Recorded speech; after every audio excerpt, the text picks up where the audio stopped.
राम पुलक गात ही राम सिय सजल सरोरहु नैन। करि प्रणाम मुनि मंडलहि बोले गद गद बैन। भरत जी और भारद्वाज मुनि का संवाद चल रहा था। उसमें भरत जी की प्रशंसा सुनकर के भरत जी जवाब में बोले, भरत जी का शरीर पुलकित है, हृदय में श्री सीताराम जी हैं और कमल के समान नेत्र हैं, जल से भरे हैं। वे मुनियों की मंडली को प्रणाम करके गदगद वचन बोले, श्री राम।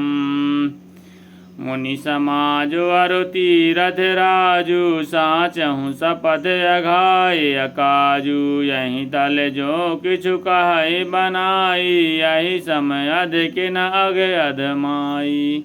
मुनियों का समाज है और फिर तीर्थ राज हैं। यहाँ सच्ची सौगंध खाने से भी भरपूर हानि होती है।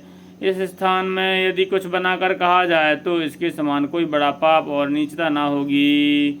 तम सर भाग्य कहाऊँ सत्य भाऊ, और अंतर जामी रघुराऊ। मोहि न मातु कर तब कर सोचू, नहीं दुख जिय जगु जानहि पोचू।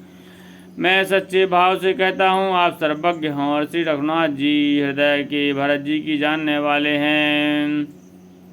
मुझे माता कैकेयी की करने का कुछ भी सोच नहीं है और ना मेरे मन में इसी बात का दुख है कि जगत मुझे नीच समझेगा। नाहिन डरो बिगरहि परलोकु, पिता मरन कर मोह न सोकु। सुकृत सुजस भरि भुवन सुहाए, लक्ष्मण राम सरस सुत पाए। न यही डर है कि मेरा परलोक बिगड़ जाएगा और न पिताजी के मरने का ही मुझे शोक है, क्योंकि उनका सुंदर पुण्य और श्रेयस विश्व भर में सुशोभित है। उन्होंने श्री राम लक्ष्मण सरी के पुत्र पाए हैं। श्री राम बिरह तजु छन भंगु, भूप सोच कर कवन प्रसंगु। राम लखन सिय बिनु पग पनहि, करिब मुनि बेश फेरहि बन बनहि। फिर उन्होंने श्री रामचंद्र जी के विरह में अपने क्षणभंगुर शरीर को त्याग दिया। ऐसे राजा के लिए सोच करने का कौन प्रसंग है। श्री राम जी, लक्ष्मण जी और श्री सीता जी पैरों में बिना जूती के मुनियों का वेश बनाए वन वन में फिरते हैं। श्री राम। अजिन बसन फल असन मही, शयन डास कुश पात। बसी तरु तर नित्य सहत में, आतप बरसा बात। लखन श्री रामचंद्र की जय।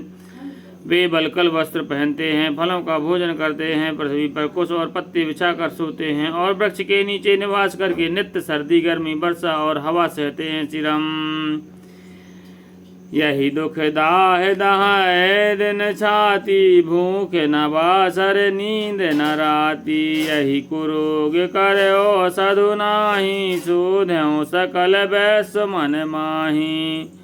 भरत जी को इसी बात का दुख है। इसी की दुख की जलन से निरंतर मेरी छाती जलती रहती है। मुझे ना दिन में भूख लगती और ना रात में नींद आती। मैंने मन ही मन समस्त विश्व को खोज डाला, पर इस कुरोग की औषधि कहीं नहीं मिली। श्री राम।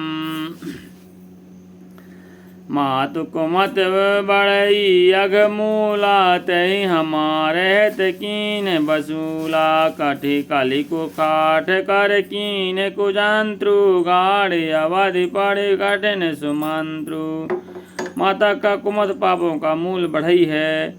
उसने हमारे हित का वसूला बनाया। उस कलह रूपी कुकाठ का कुयंत्र बनाया और 14 वर्ष की अवधि रूपी कठिन कुमंत्र पढ़कर उस यंत्र को गाड़ दिया। श्री राम।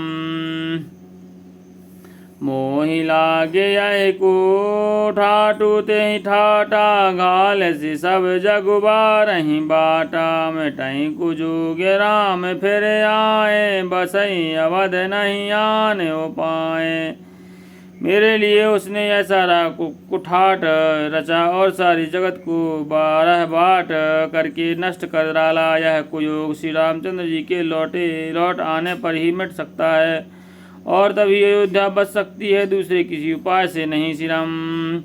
भरत बचन सुनि मुनि सुख पाई, सबहि कीन बहु भांति बड़ाई। तात करहु जनु सोच बिसेखी, और सब दुख मिटाहि राम पग देखी। भरत जी के वचन सुनकर मुनि ने सुख पाया और सभी ने उनकी बहुत प्रकार से बड़ाई की। हे तात, अधिक सोच मत करो, श्री रामचंद्र जी के चरणों का दर्शन करते ही सारा दुख मिट जाएगा।